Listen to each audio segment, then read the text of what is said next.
Okay. So we did up to 59th verse last time. From 58th verse onwards, Krishna starts focusing on bhakti. So as you all know, the progression of the chapter has been, Krishna talks a bit about karma. He brings about a bit of jnana in the picture. He talks about, then he talks about the four varna ashramas, and then now he's moving towards bhakti. So the word, if you see this 57 and where's that 50? Yeah, so 56, 56,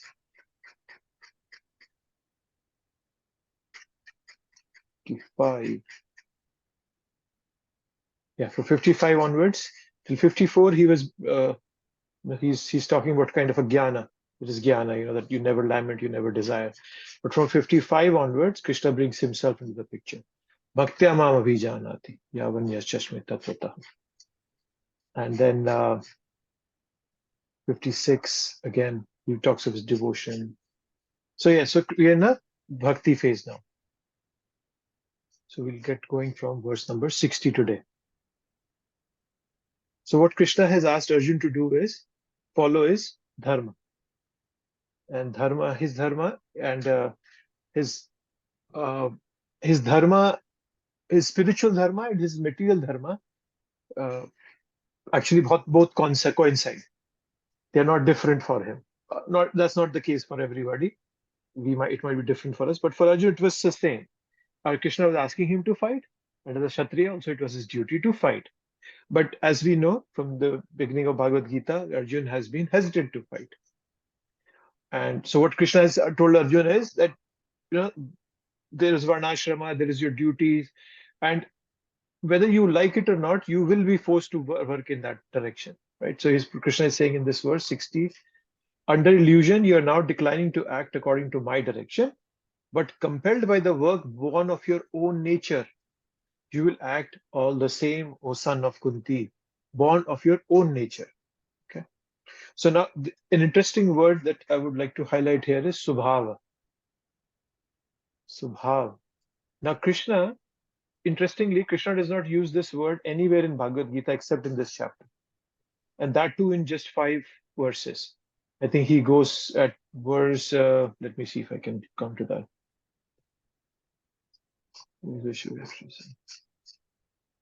Oh.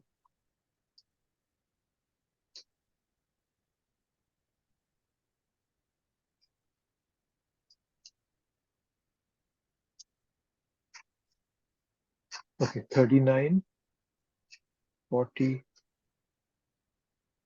Here, 41 is one of those. Svabhāva. So Krishna started talking about the 4 varnas. Sorry, yeah, 4 varnas. And there he starts using the word svabhāva. Okay. So he uses the word svabhāva here. Then in the next one, again he uses svabhāva. 42. Then in 43 again he uses the word svabhāva. And in 44 again he uses the word svabhāva. And he uses it twice in 44. And then I think he directly goes on to verse number where we are right now. That's verse number 60. So only in 5 places Krishna has used this word svabhāva. And there is a reason, svabhāva, the word, let me come to the verse first before I. Okay, yes. So here also Krishna brought the word svabhāva jena kaunteya nibaddha svena karmana. Nibaddha. So now svabhāva. So if somebody asks us what does svabhāva mean, svabhāva is it's not lust, anger, greed. That's not svabhāva. Svabhāva is our innate psychophysical tendencies. That's svabhāva. So there is vrittis, there is svabhāva. Okay? And so vritti is a generic desire, right? So like in general, when all the desires, you can call them vrittis. Lust is a more specific desire. Like for example, attraction to the opposite sex is vritti. But when we get attracted to a specific person, that becomes vasana. That's, we have some physical specific desires with that person. And that vritti can be spiritual or material. So how to understand svabhāva? So ultimately, all consciousness comes from the soul. Okay, but specific desires don't come necessarily from the soul. For example, let me explain that by an example, what I mean.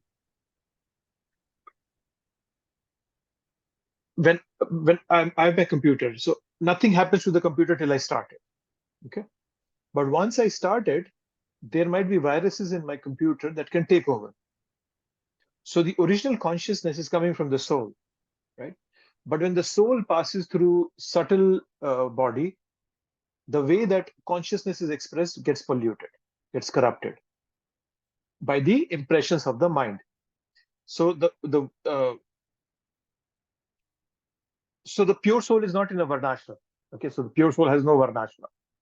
Pure soul is pure. It knows that I'm servant of Krishna, right? But then there is conditioning. So that's the other aspect, conditioning. So there can be conditions that are favorable or unfavorable. So which are favorable, we channel them. Which are unfavorable, we purify them. So when we use the word svabhāva, it's the innate nature we are talking about. It's to a large extent unchangeable. Whereas conditioning can be changed, lust, anger, greed, or even better, it can be purified. So the varnashrama system is favorable svabhāva and should be used to enhance our bhakti. So what Krishna is asking Arjun, the reason Krishna is using the word svabhāva only with these varnashrama verses is because that's our innate nature. Krishna is not asking us to change that. Only the superficial part, the conditioning, is what we have been asked to change. Okay. So somebody can ask us then how to determine svabhāva, right? So svabhāva, as we have discussed in the past, it comes through introspection and through guidance from from seniors. They can guide us at how to move in a direction to know our svabhāva. So that's one way of understanding how to come to svabhāva. So Krishna is saying that acting according to your nature is indispensable. You have to act. You cannot give up that, because that's our innate nature.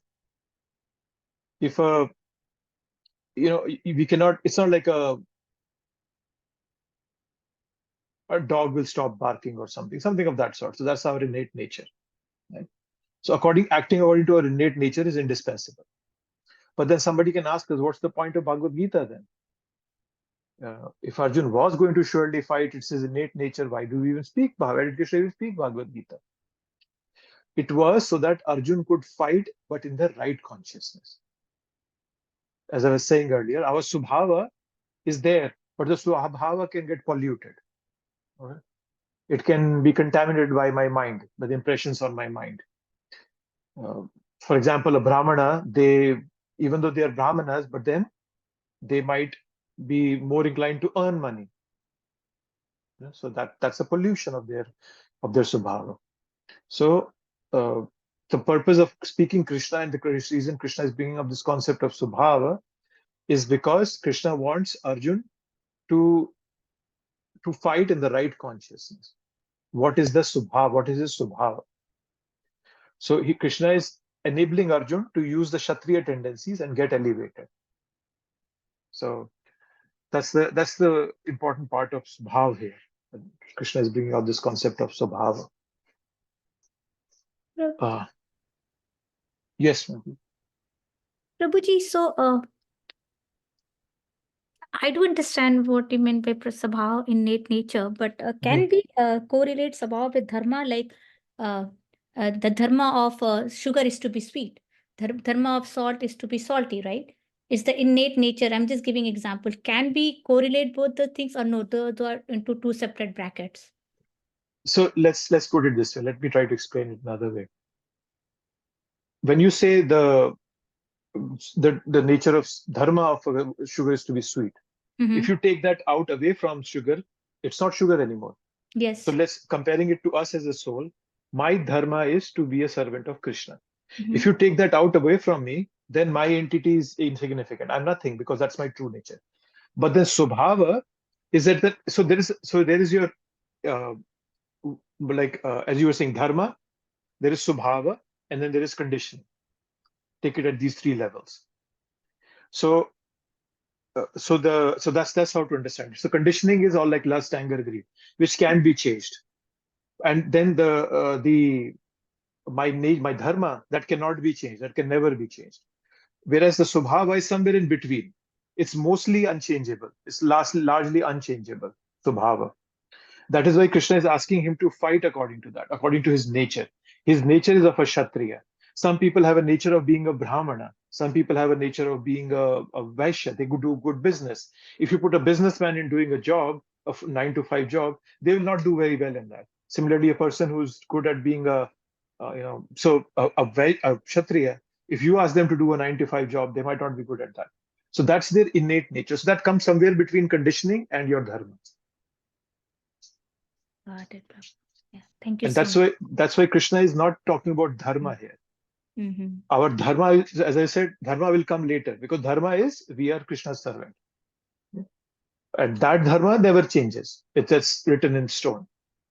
But then when I express that dharma, because the dharma is being expressed through the subtle senses, the mind, intelligence, and ego, because my mind is polluted, it pollutes the dharma also. It says being a servant, but then I come to this world and become a servant of many other things. I forget that I was supposed to be a servant of Krishna. So that becomes polluted. So yes, so it's at three levels that we have to understand. So if you look at it, Krishna he's asking us again and again in Bhagavad Gita has said, give up lust, anger, and greed. Right? Trividha narkasya dvam dwaram nashnam atmanam kama krodha lobha tasmadetam trayam tyajit. Krishna said this towards the end of the 16th chapter. That give up kama, krodha, and lobha.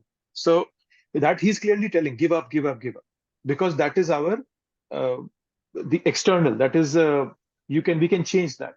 That's the conditioning. Svabhāva is something Krishna is asking us to follow. He's saying this again and again. I showed the first. Svabhāva jena kaunteya nibaddha swena karmana. Kartum nechasi yanmohat karishyasi avasho pitat. That our svabhāva is something we cannot change. Right? It's largely unchangeable. Obviously, a pure devotee can do that. Prabhupada was a sannyasi. He could do a job of he was doing marriages and so forth also. But that's a pure devotee level. For the remaining population, we follow the Varnashrama system. We understand what our svabhāva is through introspection, observing ourselves, taking guidance from Guru, Sadhu, and Shastra. That tells us what our svabhāva is. And we try to live with that svabhāva so that our life can become as simple as possible. And the reason is because svabhāva is something I'm good at doing and I enjoy doing. Guna and karma, right? Krishna said this, that Chaturvarnam Marashishtam, Guna Karma Vibhage. So Guna and karma. I'm good at doing it and I also enjoy doing it. Then the work doesn't become a burden for us. That's why Krishna is asking us to follow our dharma, our svabhāva. Yes. Yeah, thank you so much, Prabhu, for the clarification. Welcome. Thank you. Welcome. So once again, going back, so Bhagavad Gita is not a book about just commandments or do this, do this, do this, do this. No. Krishna is bringing philosophy to my level. Okay, you can't do this, at least do this, do this. So that's the beauty of Bhagavad Gita. So, but then as we'll progress in this section, we will see that Krishna will bring everything back to bhakti. Yeah. And then I'll give we'll go back again to these verses once we are done with this section, I think to 66. Then we'll probably, we'll look at the trajectory, how Krishna has talked about these verses. And yeah. So 61 is a famous verse. Ishvara sarva bhutana. Hare Krishna, Prabhu. Hare Krishna. I have a question regarding the previous one, the 60th. Mm-hmm. Like my understanding after all this discussion was that the basic nature of every living entity is to follow the directions of Lord Krishna. So this is our basic svabhāva. That is what meant here, clearly. Yes. So we have to follow. So Dharma, right? Our dharma is that we are servants of Krishna. So that's the main basic level of us as a soul. That Jivera Sarup Hoy Nitya Krishna Das. We are eternally servants of Krishna. That's our dharma. Okay. Nobody can change that. Just like a sugar's dharma is to be sweet. If I take the sweetness out of it, it's not sugar anymore. Similarly, if I take out the concept of being servant to Krishna from a soul, from a living entity, the living entity becomes insignificant. Then it's just completely lost. We don't know what that becomes. So that's our inherent nature. But then svabhāva is the next level. Svabhāva is which is we are good at doing, and we also enjoy doing. So that's why Krishna has brought these varna and ashrama system. Not everybody is meant to be a brahmachari or a sannyasi, because everybody doesn't have that svabhāva. Okay, so svabhāva comes on a level above, kind of below dharma, which is largely unchangeable. But as I said, it can change. We know in a case of emergency, a brahmana can work as a kshatriya, or a kshatriya can act as a brahmana also. But that's largely unchangeable. It's only a rare case. But then conditioning is lust, anger, greed, and so forth. That has to be given up. Krishna is asking us to give that up. So over our lifetimes, we have developed a particular nature, which is our svabhāva. That Krishna doesn't want us to change, because then it kind of shakes us up a lot. It makes everything very confusing for us. Krishna says, you have a particular nature out of these four categories: Brahmana, which are more inclined to teaching and intellectuals; Vaishyas, who are more inclined to doing business, mercantile community; and then there are people who are very much inclined to be of a warrior nature. They like to fight and like more passionate. And then there are some people who just don't have any focus and direction and a purpose and understanding of that. They just help the other people in the society. So that nature Krishna is not asking us to change, but he's only asking us to change the condition: lust, anger, greed, and so forth.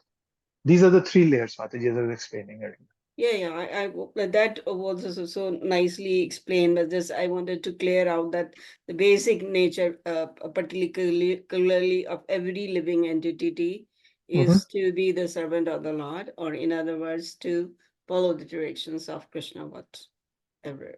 Yes. I just wanted to be clear about that. This is the instruction here of Krishna clearly to Arjuna. Yes. So that's the thing. So Mahaprabhu is saying that Jivera Swarup hoy Nitya Krishna Das, Krishna Tatha Shakti, Bhed Abhed Prakash. Right? That we all are constitutional position is to be eternal servants of Krishna. That never changes. Oh, yes. Thank you so much, Prabhuji, But yes, sorry, go ahead. I have a question. Yes, Another please. question. So, Prabhuji, we understood dharma, we understood svabhāva, and we understood conditioning. So, my question is this svabhāva, that is our innate nature, does it pass from when we migrate from one body to another? If I'm from human body to I move to another human body, will I have the same nature? Will it go with my subtle body? Means because you are saying this is an innate nature, right? Obviously dharma is different. That is a different understanding. That is the constitutional position that I have with the supreme, right? That is different. That is dharma. Definitely it will change when I move from any body. That will always remain the same. But about this innate nature, is it going to be the same when I get another body? A human body, when I'm saying, I'm not, if I get a dog body, obviously dog body has a different innate nature. But I'm talking about when I get another human body. Will this go, this nature of mine will go? Like if I was having an inclination of being a Kshatriya or a Shudra, that nature will continue in my next birth also, or it will change with my surrounding, because it is not changeable. Largely, it is not changeable. Yeah, it won't change. It will continue. That is why Krishna is saying, right? Chaturvarnya maya shishtam guna karma vibhagaya. It's also based on my karma. So the karma aspect is there. So over a period of time, I have developed a certain nature, which is my svabhāva, and that will continue from one life to another. It generally continues that way. It won't change, if you are moving from one species of human being to another. However, as I said, as devotees become pure, all these things become immaterial. Pure, the soul has no varnashrama system. If we become pure in this life itself, then you are beyond the varnashrama system. then you can do anything. Probably one day you might become a Kshatriya, one day you might have to act as a, you can see that in Prabhupada. Prabhupada fought for the Juhu temple, so aggressively. He had that tendency of, fighting for it. His own disciples, they were pulled by their hair and put into jail and so forth. They all fought for it. That was a Kshatriya nature right there. But then that's only for I'm talking about a pure devotee. We, keeping on the safer side, we just think, yes, based on our guna and karma, we have got a particular tendency. Till I'm not a pure devotee, I just live in that tendency because it's very favorable for my bhakti process. Did that make sense, Madhavi? Yes, absolutely, Prabhu. Thank you so much. You're welcome. So yes, yeah, it's good that we are discussing this, because some concepts in Bhagavad Gita can be confusing and hard to understand. So svabhāva is one of them. And yes, Atil Veli Madhavi, please. Hare Krishna, Prabhuji. Hare So Krishna. Mataji just asked that our sabhav, it stays the way it is. So it doesn't change with our karma, like with the good deeds, with the devotional services and stuff like that. It doesn't necessarily change, but it can be hidden. For example, we all being, we come to bhakti, but before that, we were not clear of what our dharma is. Many of us, might not even be clear now. So, but over time, if we are doing our bhakti sincerely and our conditioning kind of subdues to some extent, our svabhāva starts to shine forth. Or we might know it even beforehand, right? Many of us have this tendency. We know that, okay, I'm doing good at doing business. I know that I'm not that good at doing that. I'm good at, probably my skills are teaching. I know how to memorize Shastra, how to explain it. That's probably my skill set. So yes, so it might be hidden or it might not be hidden, but yeah, it's inherent. Sorry, I'm not sure if that was your question. I might have digressed from your question. Yeah, just my question was that does it change for better, with bhakti? That was basically, how we're basically imprinted with our sabhav, right? Yeah, that's a. So you're asking that does our svabhāva change? Right.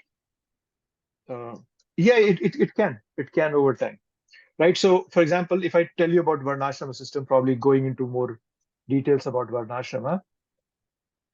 So varnashrama are 4 innate human types. Okay, they're the innate human types. Prabhupada used to say, "I've come to US to look for brahmanas, people who can, spread the movement." Or in a broader sense, he was talking about intellectuals, right? So Vedic varnashrama system, according to the Vedas,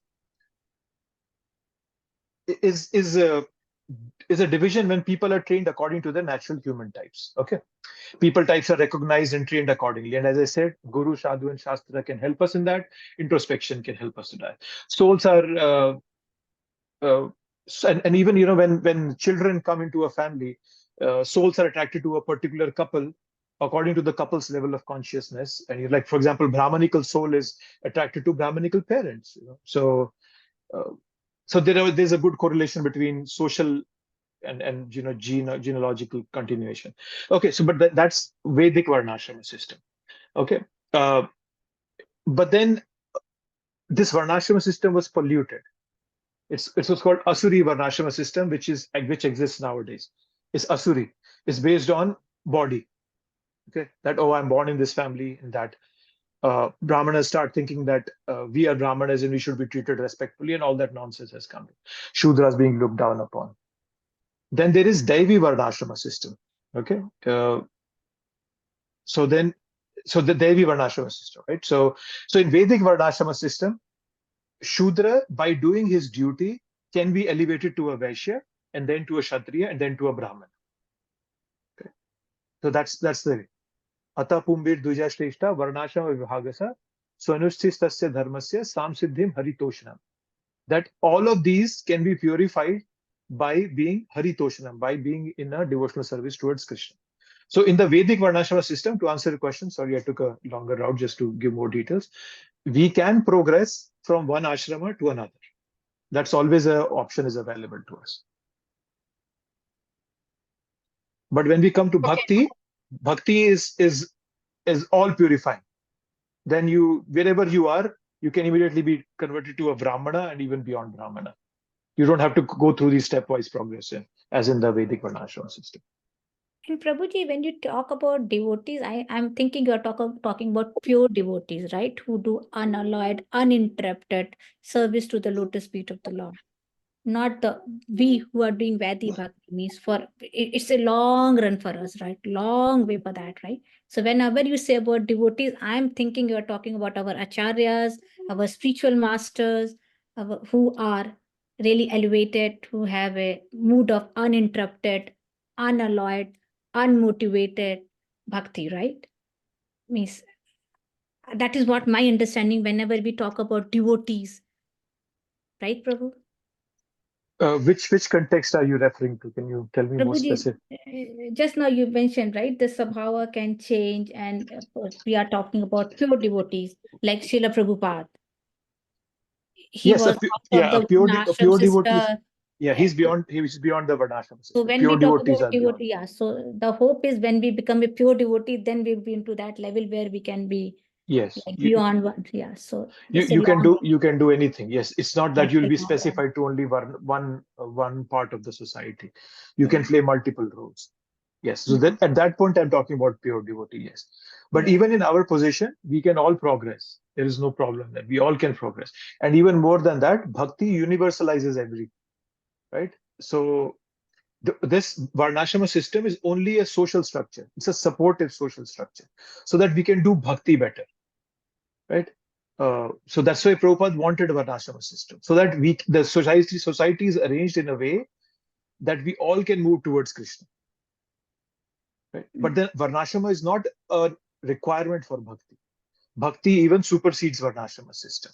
So that's the way to understand it. So pure devotee who's in pure bhakti, for him or her, there is no Varnashrama system. He doesn't have to worry about that.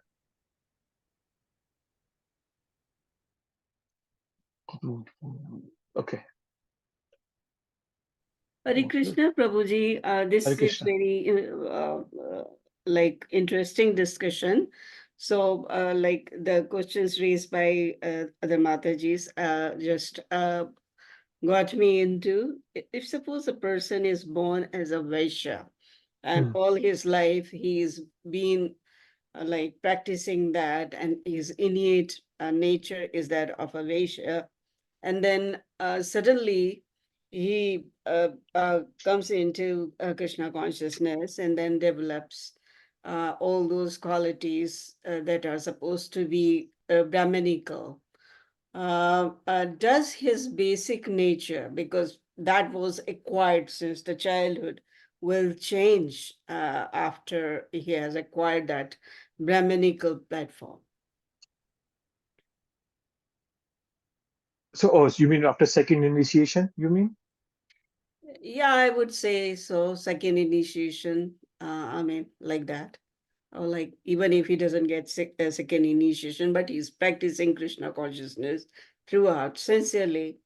But like the basic of his nature is to be a Vaishya. But will that change after he comes to that Brahmanical platform? Mhm. So that is you're bringing in another aspect to it. That's the Guru's mercy. So by the Guru's mercy, anybody can be moved from, even a Shudra can become a Brahman. That Huh. is the beauty of it. So Yeah, that is true that we can, I mean, the progression can be there, but the Mhm, basic nature, say, like when he is doing something, mhm. then will that basic nature of his come into a forward, like um, that, Or you mean that if one becomes a Brahmana and he's a Kshatriya before that, will he yeah. become a Brahman? You mean that's the question you're asking, right? Yeah, if yeah, and Oh. then we have an example of Dronacharya also, that he became a Brahmana, but still that his basic svabhāva was that of a Kshatriya. Mm. So I Yeah. just wanted to bring in that, does this change, that basic nature changes for a devotee who's practicing sincerely? Then again, as I was saying, it comes to the guru. So if the teacher asks his disciple to change that, then the mercy will also come for the disciple to change and work effectively in that other varna. But generally, the guru does not do that. If the second initiation, it's not like every guru asks their disciples to only, just read and memorize Shastra and not take care of their families or don't do businesses. No, that's not the way it is. It's just bringing us to a platform where we can. So it's Brahmana in Brahman initiation is more like mercy of your spiritual master, so that you can be more focused in your bhakti process. It's not the Brahmana platform of a Varnashrama system. Not to confuse both of them. Yeah. So So basically, I wanted to say was that in his day-to-day dealing, which nature will come forward, like whether he's what he has acquired from his birth, or now he has acquired from his initiation in his day-to-day life. So that's what I'm saying, Mata. The initiation, the Brahmanical initiation is not the Brahmana when a person becomes of the second initiation is not the same concept of a Brahmana in a Varnashrama system. That's what I'm saying. They're not the same things. You're comparing both of them. They're not the same. Brahmana after second initiation means it's Guru's mercy so that we can practice our bhakti more efficiently. It's Guru's mercy coming. Right? And then that Brahmana platform is specifically meant so that we can be more closer to Krishna. We can do deity worship, right? We can cook for the deities.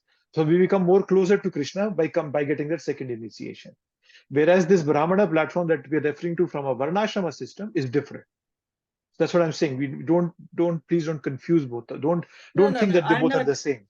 No, I'm not mixing. I'm only talking about the action when performs some action, which svabhāva will come forward. Like whether he's a merchant, say suppose he's doing a service and suppose he has to buy something. Right. Yeah, I get your point. So yeah, it won't change.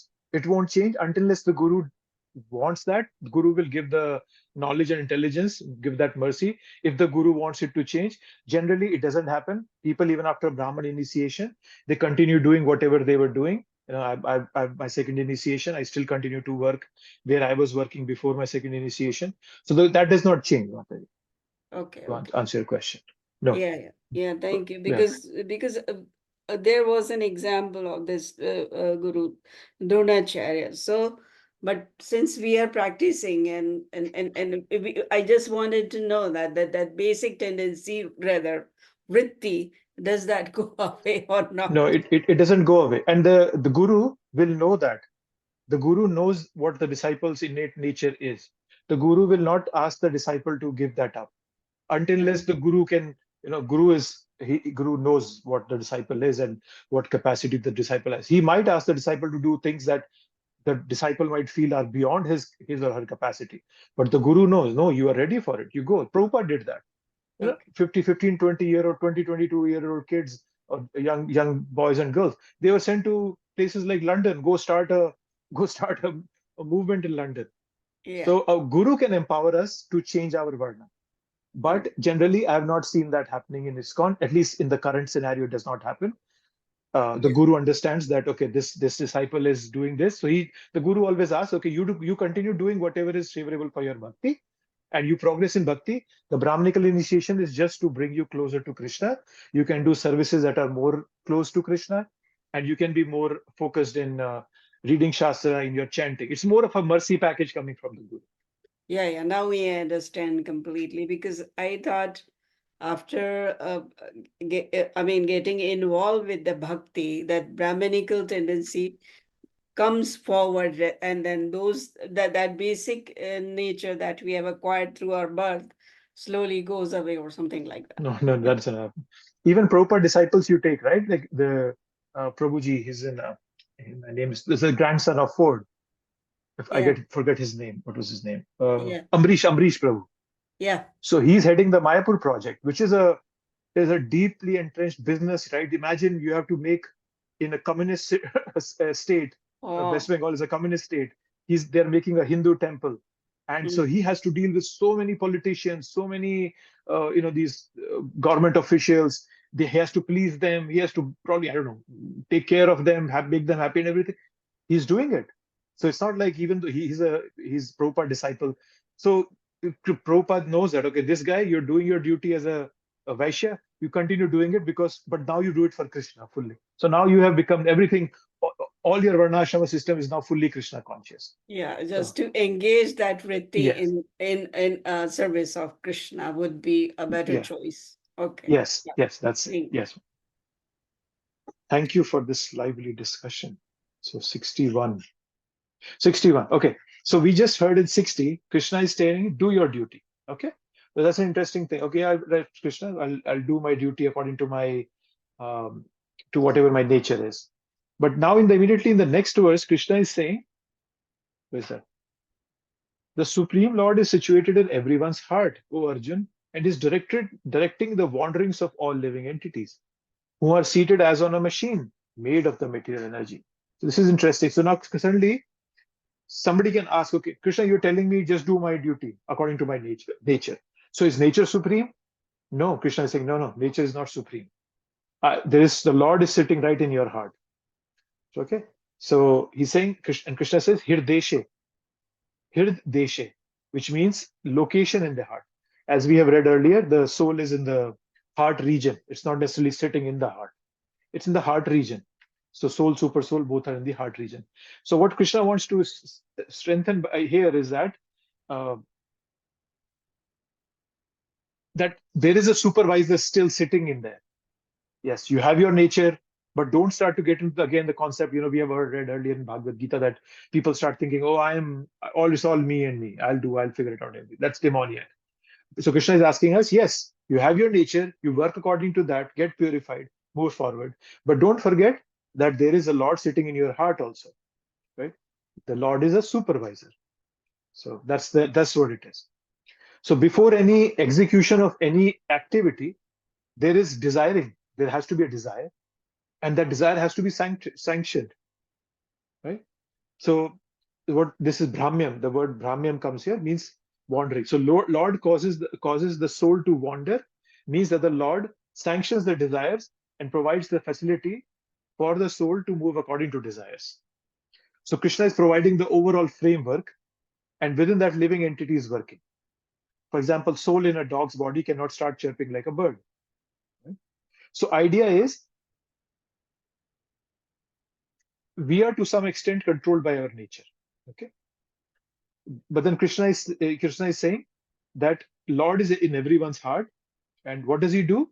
By his own Shakti. That word is Mayaya. Yantra Rudhani Mayaya. So Maya is under the spell of the material energy, which is Krishna's energy again. So according to Krishna's Shakti Maya, he makes all living entities engage in their respective actions. Right? Living entities like, artificial dolls attached to a device with strings are made to move by Maya. Like Prabhupada said in his, what was that? Markine Bhagavad Dharma. Prabhupada said, Aniyacho yadi Prabhu amar nachate, nachao tumi. So make me dance. I'm your puppet in your hands, Krishna.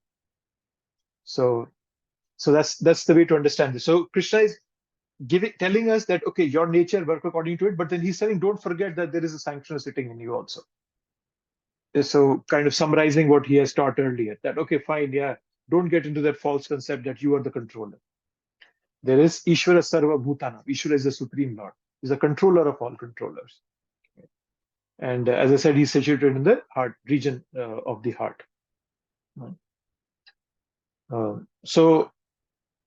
And how is the soul wandering? Yantra Rudhani Mayaya. He's situated on a yantra made up of matter. Yantra refers to our body. So Krishna is indicating that this body is like a machine. Okay, it's mechanistic. It doesn't have a consciousness of its own. Right? There are some components that are brought together, and so it's not alone. So there is a soul also. So the body is the yantra, and the soul is using that yantra. Right? So that's the way to look at it. So we work as per our nature, and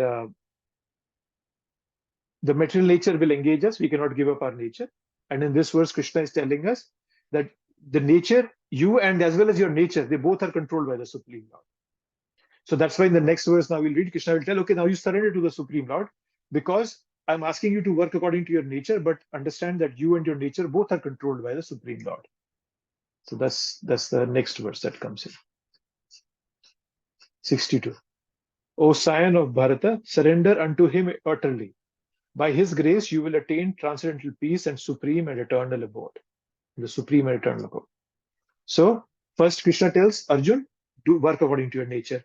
Secondly, don't forget there is a sanctioner also sitting in it. There's a controller, Ishvara. And then you surrender unto him. Right? And then you'll get peace. Okay? So, you get peace.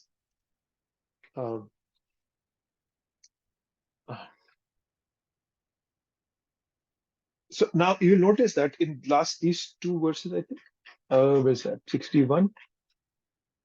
Okay, Krishna is not referring himself as the Supreme Lord.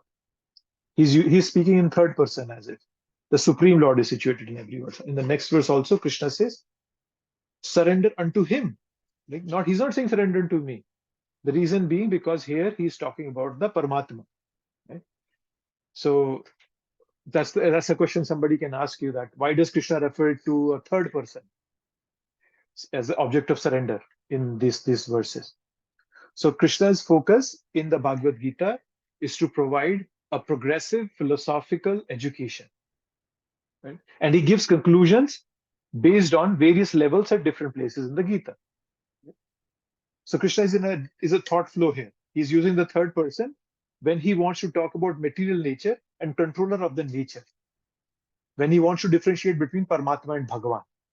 He's Bhagavan. And Paramatma is also his representative, but just for the differentiation purposes, he is referring to the third person. So when Krishna talks about Paramatma, he often uses the third person. Right? So when he talks about Bhagavan, he refers to himself directly in the first person. So now let's look at the progression. Where is that? I'll just go a few verses back to just give you a hint of the progression. Here, 58. Mat chitta sarva durgani mat prasada tarishyati. So Krishna is in 58th verse. Now we see he's saying you become conscious of me, you will pass all the obstacles. Right? Okay. If however you do not work for me, then you know all that you're lost. Right? So how you will be lost is described in 59. That's the next verse again. So he's saying if you do not act according to my direction, you will be falsely directed. Your ego will come. Right? So here again, Krishna is talking about himself. You can hear me, the ultimate control. If you don't hear me, then you will be controlled by material nature and so forth. Right? Material nature will engage you and so forth. And then, but then in 60, in 60, what happens? The svabhāva concept again came back.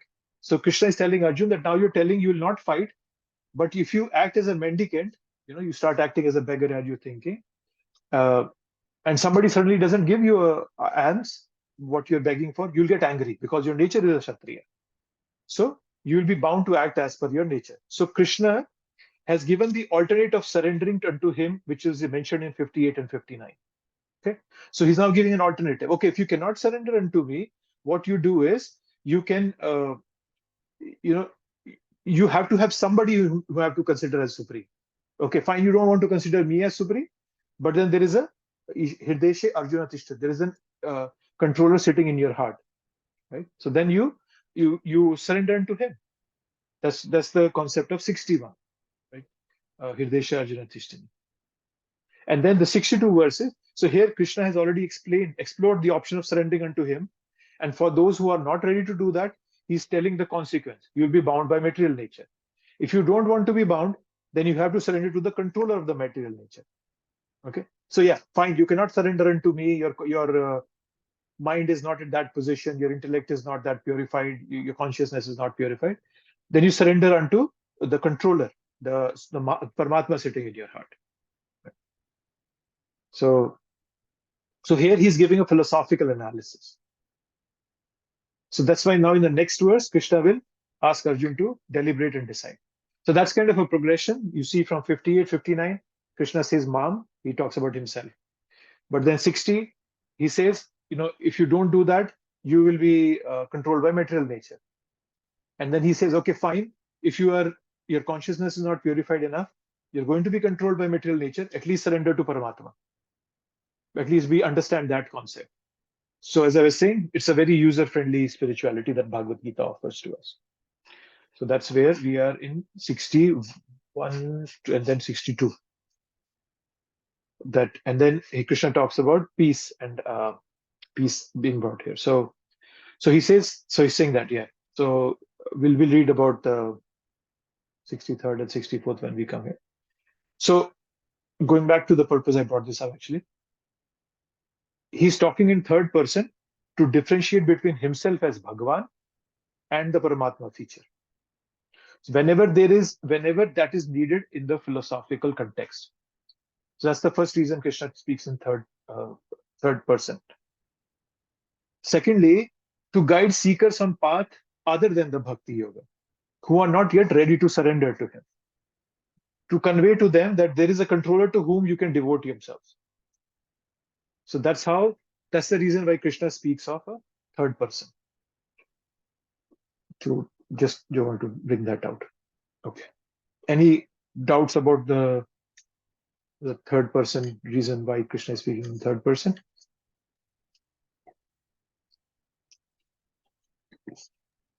When he is talking about the third person, still it is him, no other person, right?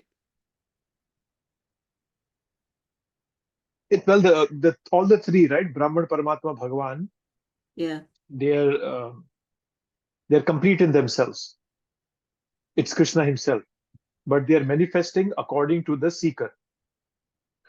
Right? It's like we have heard this story, right? In the darkness of a night, there were three children standing on a platform, railway platform, and there was a train coming. So the first child only saw the light in front of the train, and he ran back to the village and saying, "Oh, I saw the train, it's a light." But the other two stayed back. And the second one, he saw the body of the train, and there was smoke coming out of it. And he ran back. "Oh, I've seen it. It's a metal container with smoke coming out." And then the third one stood back and saw that, "Oh no, it's a train. It has people in it. It has compartments in it. There is relations. There are mother, father, children, husband, wife sitting in there." And he sees the complete picture. So that's the Bhagavan concept.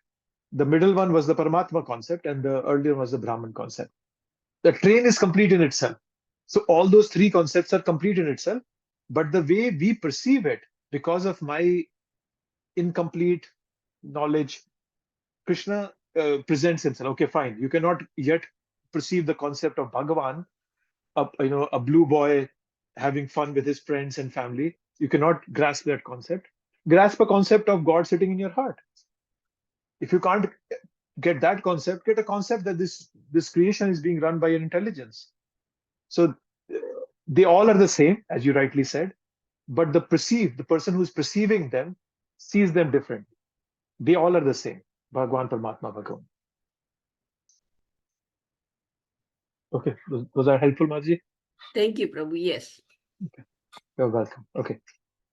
So yes, so reasons why Krishna speaks in third person. You'll see this across Bhagavad Gita. It's not just this section.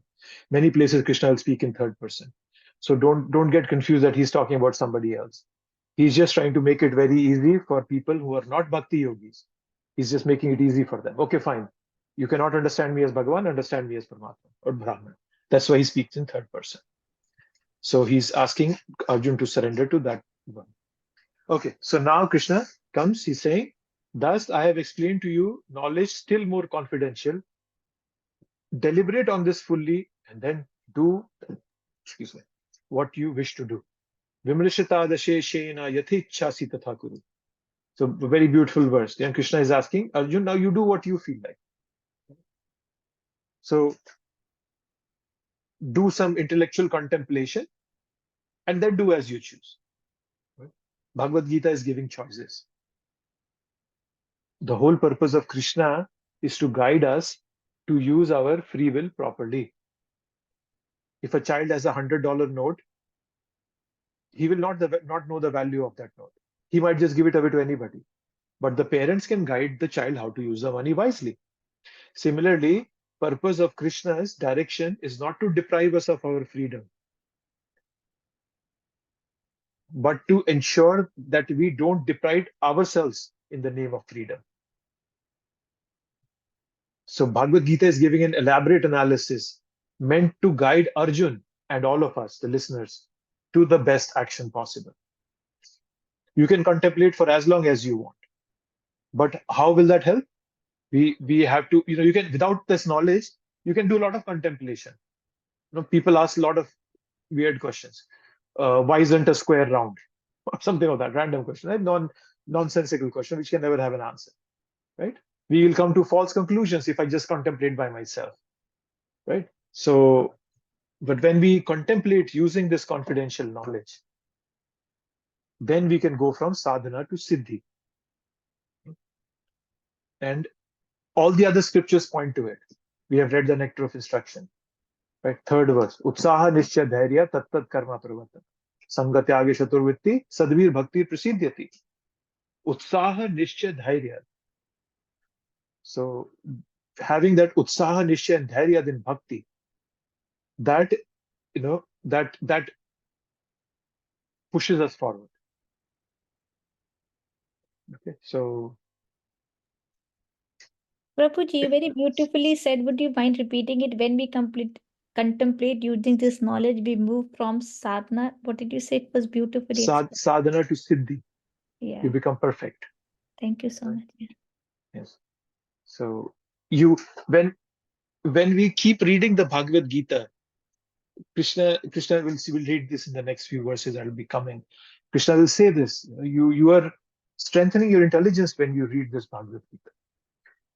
So, but the beauty here is, which is not there in any other scripture across the world, is the recognition of our independence or our free will.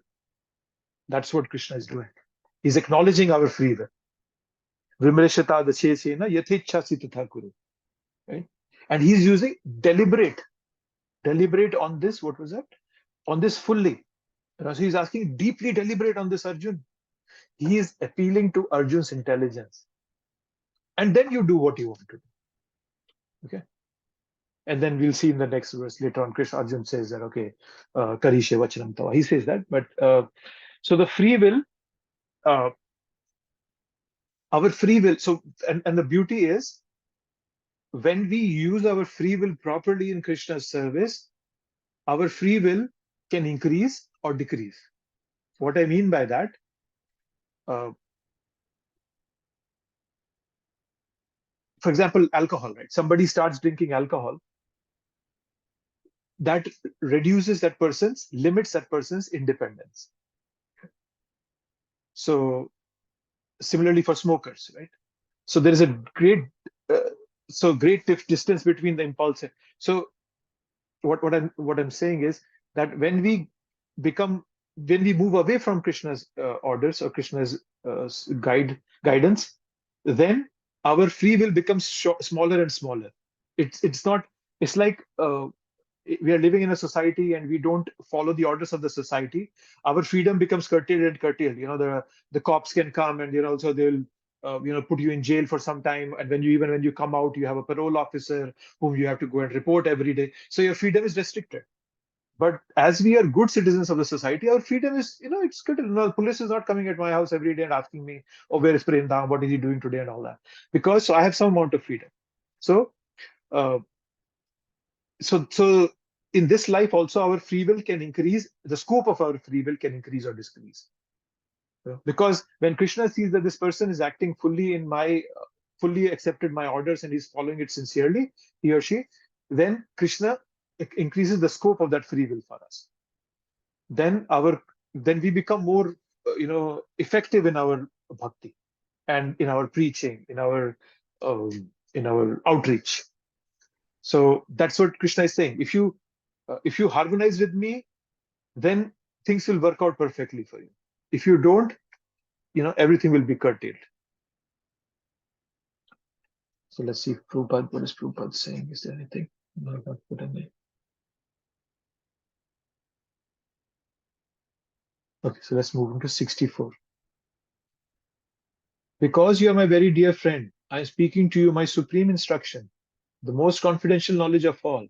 Hear this from me, for it is for your benefit. Right? And I like this phrase very much. Ishto si me dridham iti. So for all of us, this is for all of us. Ishto means ishto si me dridham iti. Krishna is saying that he is determined to love me. So Krishna is expressing his determination to love me. Right? So he's saying, if you see the word by word, Ishta asi, you are dear. Me, to me. Dridham, very. So this is for all of us, that we are very dear to Krishna. It's a very beautiful. Oh, sorry. Okay. Yes, it's a very beautiful expression that Krishna is putting forth. And this is something, this gives a precursor to what is going to come later on. Arjun is very dear, and Krishna wants his benefit. So this is a very intimate expression that Krishna is determined to love us. But we, on the contrary, are determined to not love him and forget him, live separate from him. So now let's talk about the Krishna keeps talking about it, most confidential. Guhya tamam. Right? We have read this, right? Guhya tamam, guhya taram, guhya tamam. Confidential, more confidential, most confidential. So this is the most confidential. Okay. And then let's see what was the earlier part.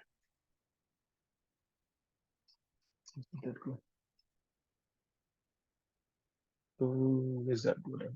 So this is, so I just wanted to point out this thing to you. This is Guhya tamam. Okay, remember this word. Guhya tamam. Tamam means most. Guhya tamam, most confidential.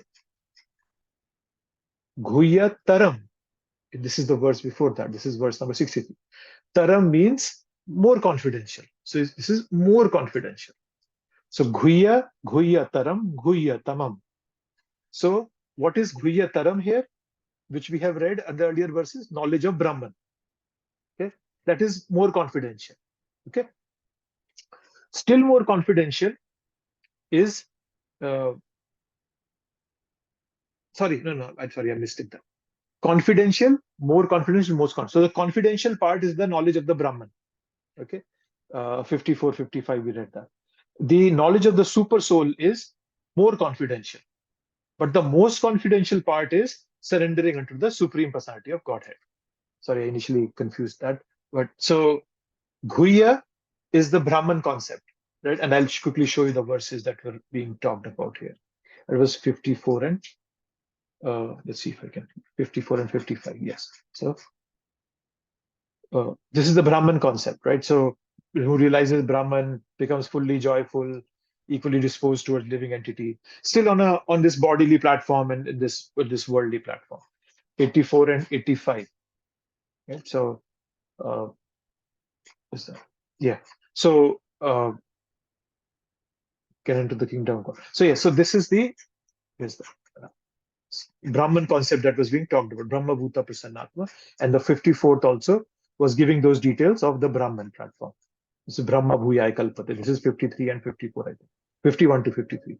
So these were talking about Brahma. So this is a Guhya knowledge. This is confidential. More confidential is the concept of the super soul, which we read in 61 and 62. Ishvare Hirdesha Arjuna Tishtati, Brahmyam Sarva Bhuta, 61. But the most confidential is that Krishna is the supreme soul. So let's go to that part now, which is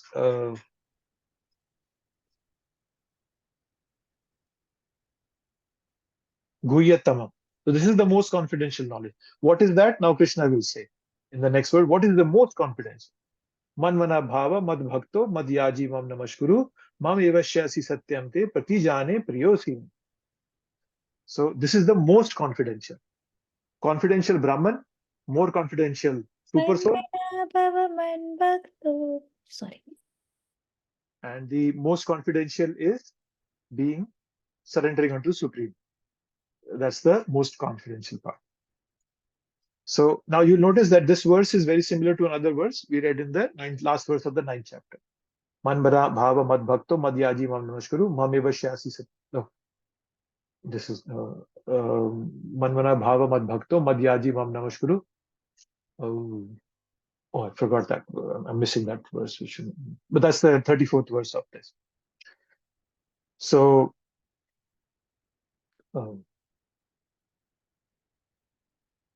yes. So, but similar to that. But then the thing here is, in the 9.34, oh yeah, it was Atmana Mat Parayana. That was the part of it in 34. So what Krishna said, and let me open that verse actually. Let me open it in the Veda base. It'll say easiness of it. Just so that we understand what is the. It is 34 verse of chapter 9. Okay, yes. Yuktevam Atmanam Mat Parayana. Okay, so let me show you that verse. I just wanted to bring this because they both are similar verses, very similar. So manmana bhava mad bhakto mad yaji mam namashkuru mam evashyasi satyam te mam evasyavi yuktvaevam atmana mat parayana. And then if you look at this other verse that we are doing right now, is the 18th chapter, verse number 65. So this is similar. They both are kind of similar. 60. This is 934. Manmana bhava mad bhaktum avishasi. So let's just read what this is. Engage your mind always in thinking of me, becoming my devotee, offer obeisances to me, and worship me. Being completely absorbed in me, surely you will come to me. Okay, this is the 9th chapter, last verse. What Krishna is saying here, always think of me, become my devotee, worship me, and offer a homage to me. Thus you will come to me without fail. I promise you this because you are my very dear friend. Okay, quick question for everybody. What do you think is the difference in the tone that Krishna is speaking in both these verses? They sound very similar. What's the difference in the tone? Or what difference do you see in these verses? Just try to think what Krishna is thinking when he's speaking. What is going on in his mind, probably. Give it a thought. So Prabhuji, Hare Krishna. One tone is very loving, like we talk to our kids kind of tone. And the other one is basically kind of, you're independent, almost like do as you wish, kind of, I think. Let me know if I'm correct. So the 34th verse is a bit distant. It's not very intimate like the verse that in the 18th chapter is. Yes, that's a very good point you bring up.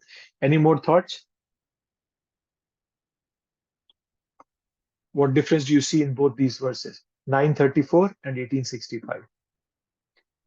What's going on in Krishna's mind when he's speaking those verses? That one sounds a bit like a directive one. And this one is fulfilling completely as a promise that if you do it, you will surely come to me. Of course, this one has a loving touch, and that one is a little bit formal. Yeah, that's a good point. Yes, that's the major difference in both of these. So 934 is telling about the devotee's love for Krishna. That is how the devotee should love the Lord. Atmana mat parayana. Offer your whole existence to Krishna. But so Krishna is initially telling Arjun that in 9th chapter, you become this kind of devotee. But now as Bhagavad Gita progresses, coming to its climax, Krishna has become very eager now. He is so desperate for Arjun to take up devotional service that in this verse he's telling him how much I love you. He says, Ma Evashyasi. You will come to me, Satyam te. I'm speaking the truth. Why? Prati jane priyosi me. You are very dear to me. Right? So yes, that the tone changes, as you both rightly told. It's become very loving, and now he's become very desperate that that Arjun take up devotional service. Right? If you remember, the Pratijani word also came in the 9th chapter, that Pratijani konte name bhaktya pranashati. They was also declared that my devotee will never perish. So Krishna told Arjun, you declare, but now Krishna says, I declare that you will not perish. So the difference is primarily on the emphasis about the call and the promise. So in one sense, 934 is Krishna is emphasizing on the commitment of the devotee. So if you do this, you'll come to me. It's an emphasis on what you are supposed to do. The onus is on the devotee, right? But then in this 18th chapter verse, Krishna is taking the whole focus on what he will do. That I will love you. You know, I assure you, please come to me. So that's the difference. That's the difference between both of them. Earlier, you know, so in the 9th chapter, when Krishna was speaking, Arjun had not fully surrendered to Krishna, right? Arjun was not fully convinced in the 9th chapter. That comes only in the 10th chapter, 10th chapter, 13th and 14th verse. Param Brahma, Param Dhama, Pavitram Paramambo. That verse was there. So till 9th, Arjun was not fully convinced. At least that's the way he presented it. So Krishna was just merely suggesting, you become my devotee. Right? Then in the 10th chapter, he accepts it. That, okay, I'm your devotee, Krishna. I understand. I'm surrendered to you. So now Krishna is closing, and he wants to make a clear superiority of bhakti, and therefore he's making the progress in 1865. So whenever we meet a new person, we give a generic advice, right? We just don't start giving them very focused advice. But when the same person is dedicatedly connected to us, we can give very definite directions. To our children, we give very definite directions. We don't give that kind of a direction to everybody in the world. So there's a difference in the intimacy. That's why even though these verses sound very similar, but they are very different in the mood Krishna is speaking there. Okay, I just wanted to bring out this verse here. The Lord has multi-forms as Vishnu, Narayan, Rama, Varaha, etc. But a devotee should concentrate his mind on the form that was present before Arjun. Interesting. So, just 1 minute. Let me put on the lights.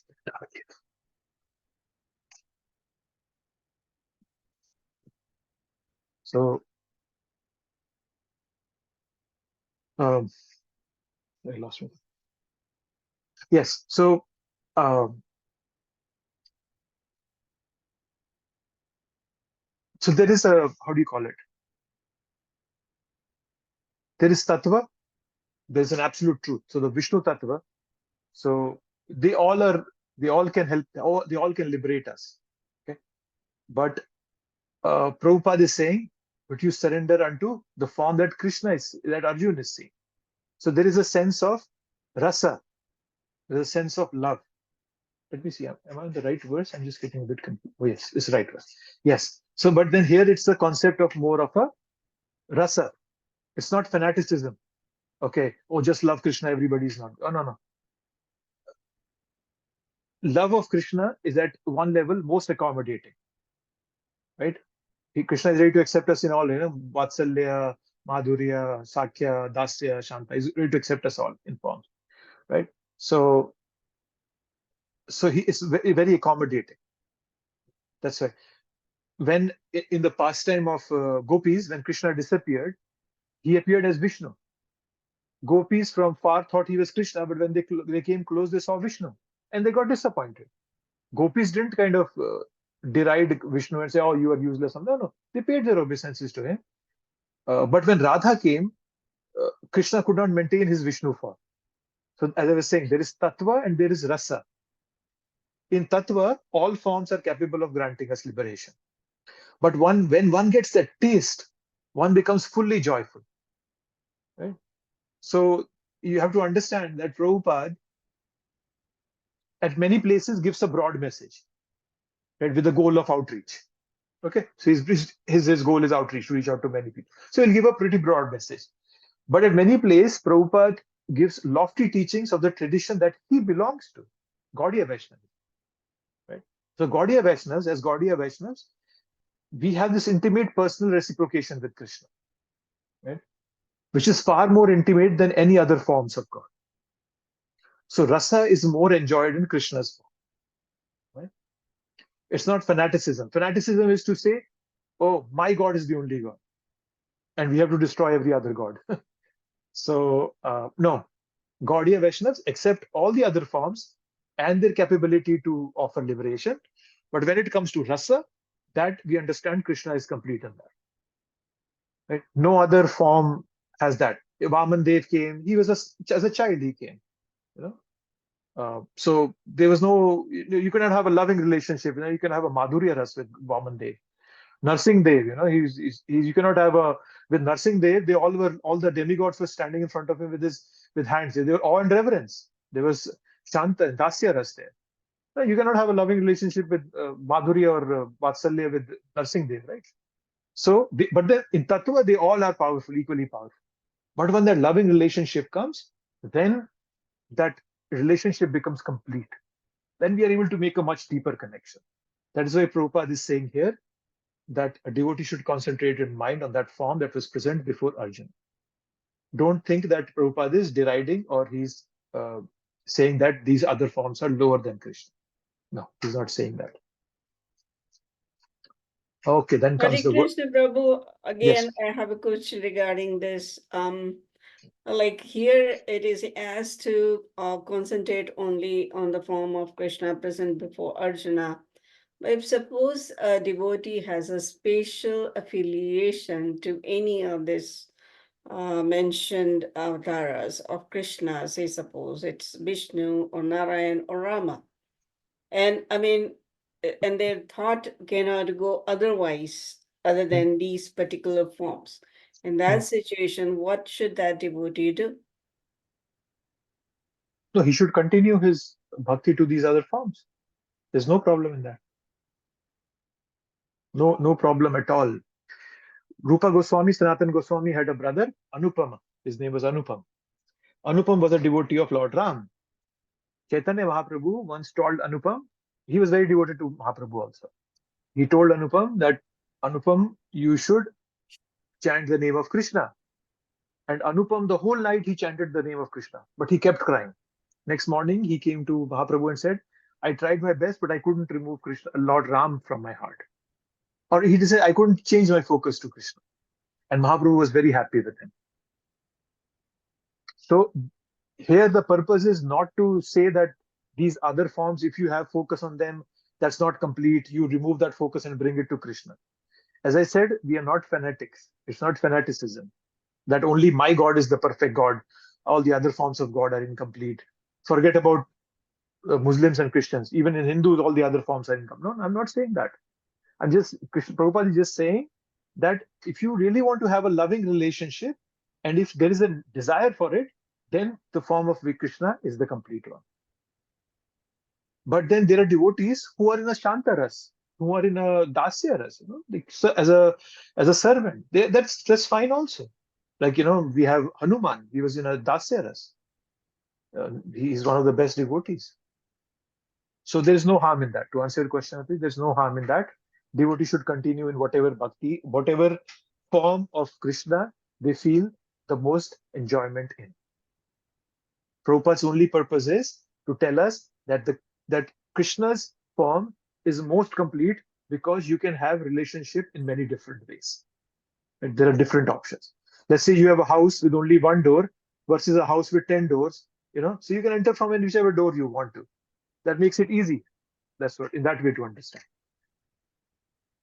Okay, thank you for explaining that, Prabhu, because I got a little bit confused because he said that to focus on that, a concentration should be only on that form. So Yeah. I thought maybe because if you are having loving relationship with Rama, then the only picture will come that of Rama. Yeah, no, you should not change that. As I just said, Mataji, we have to understand the way Prabhupada also puts, he's explaining in his books. Some places, Prabhupada will give a very broad message because he feels that this book or this class of mine is being heard by many different kinds of people.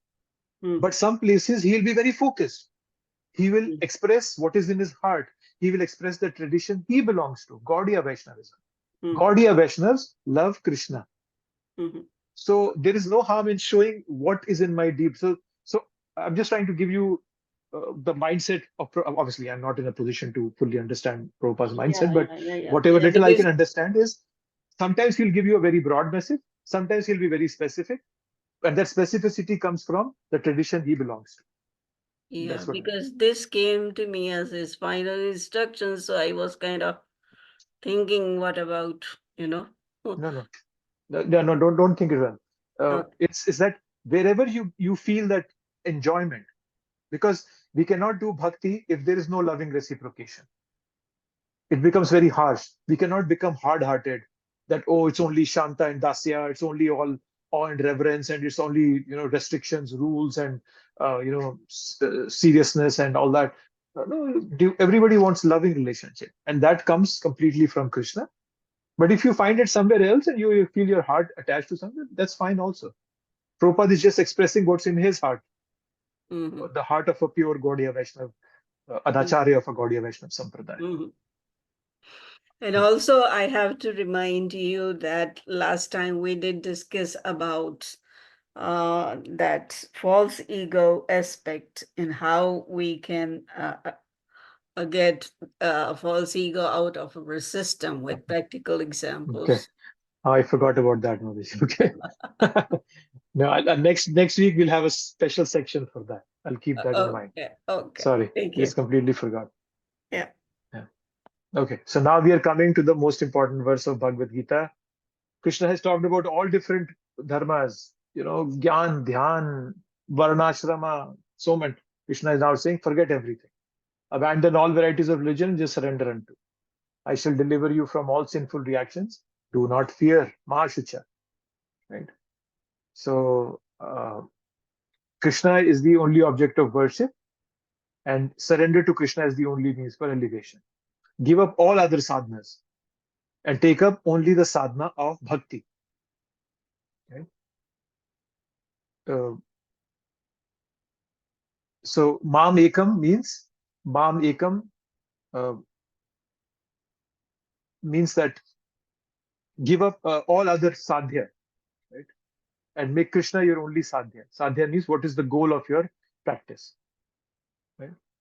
So now again, somebody can ask us that, is this statement very exclusivist, right? Does it mean that this is the only means to go back to God? Krishna is also using dharman for other paths. Other paths are not wrong; they are lower, right? They don't reach fastest, and they don't reach the highest elevation. Only Krishna Bhakti is fastest and highest. Bhagavad Gita is all inclusive, but that doesn't mean all are equal, right? We can have in the same house, we can have 10 family members, but they're not going to be equal. They will have different rights. So probably a kid who's 10 years old will have different rights to watch TV and whatever, and probably a teenager might have different rights. So there will be differences, but it's inclusive. They all are living in the same house, but that doesn't make them all equal, right? So Krishna is telling one should not get caught up in external association with religion, but with the inner core of the religion. Dharma. So Mamekam Sharanam Vraja, so Krishna refers to our internal consciousness. Right? For example, take the example of the Yogic Brahmana's wives in the Bhagavatam 10th canto. Right? So they were doing, so if you look at according to the social structure, their duty was to serve their husbands. And they were doing it. But if serving their husband is not leading them to Krishna, then they give up that. They gave that up. The moment they heard that Krishna and Balram are in the forest, they gave up the duty they were doing to their husband and just ran to Krishna. So, right? Similarly, Arjun gave up his Kula Dharma. His Kula Dharma, he fought with his own grandfather and teachers. So he gave up that for his Krishna Dharma. Bali Maharaj rejected his own guru, Shukracharya. Right? Gopis gave up their external relationships, husband, children, and so forth, for Krishna. So what Krishna is saying, give up all the varieties of religion. Okay? So not just giving up sinful activities, but also the pious activities of this world. Okay? Give up everything. All this becomes insignificant and immaterial. Smartavyo satatam Vishnu, vismartavyo na jatuje. Always remember Krishna, never forget Krishna. Then we get that position where we are fully protected. When somebody can say, I am happy, I am protected. But yeah, sometimes even alcoholics feel secure in their habit. But that happiness is pseudo happiness. It's pseudo security. It gives us fake security. Because I've done it so many times, it gives me fake security. So Krishna is saying, give up all the pseudo security and get real security. Mahashucha. Right? So Arjuna is a bhakta who is practicing Kshatriya Dharma. And so So surrender is a very active process. Right? And how do we surrender? I think Prabhupada talks about it in one of the places. And this is something we were just talking about earlier, pure devotee concept. Read in the 7th chapter, it was said that only one who has become free from all sinful reactions can take to the worship of Lord Krishna. Thus, one may think that unless he is free from all sinful reactions, he cannot take to the surrendering process. To such doubts, it is here said that even if one is not free from all sinful reactions, simply by the process of surrendering to Sri Krishna, he is automatically freed. There is no need of strenuous effort to free oneself from sinful reactions. Some people think, oh, I have to become pure, then only I'll become a devotee. No, we are already devotees. Ripe mango, raw mango, we are still a mango. So never feel that, oh, I'm not a devotee. We all are devotee in our own sense. So even Krishna is accepting us with all our sins and whatever it is. With faith and love, one should surrender unto him. That's the important part. Surrender with faith and love. Right? And Prabhupada is quoting this verse. This verse comes also in Chaitanya Charitamrita Madhya Leela, 22nd chapter, Mahaprabhu talking to Sanatana Goswami. Anukulasya sankalpa pratikulasya varjanam rakshishyati vishvaso goptritve varanam tatha atma nikshepa karpanne sadvidha sharanagati. Saranagati, surrender. Okay. So, anukulasya sankalpa, take up things that are favorable. Pratikulasya varjanam, things that are not favorable, you give them up. Rakshishyati vishvaso, you have faith that Krishna will protect you. Goptritve varnam tatha. Goptritve varnam tatha, if I remember correctly, this means Goptritve varnam tatha. I think this means accepting Krishna as your master. I'll open this verse in the Chaitanya Charitamrita Madhya Leela just so that we have the exact understanding.